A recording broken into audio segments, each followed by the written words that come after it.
देखो भाई, ये अभी एक कबूतर मिला है जो बिल्ली पकड़ करके ले गई थी। वीडियो बनाई ना होना।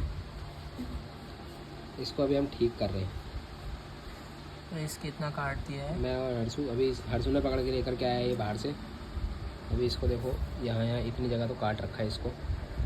अभी एक ही निकल रहा है यार इसके। यहाँ अबे दवाई डेटॉल डाला है मैंने अभी। डेटॉल डाल। तो अभी देखते हैं इसको कैसा है। ये देखो फड़फड़ा रहा पूरा जल इसके लिया अंदर पूरा। कटोरी में लिया पानी में डाल। अभी कर रहे हैं इसका जरा ट्रीटमेंट कर रहे हैं। पहले देखते हैं, इसको पानी कोशिश पिला करेंगे दे कि थोड़ा। ठीक हो जाए, क्योंकि इसका जो ये पर है ये काम नहीं कर रहा है बिल्कुल भी अब। ये वाला जो पर है, इंजरी हो गई इसको, इंजरी। हाँ। अभी करते हैं फटाफट इसको ठीक करते हैं, फिर आपको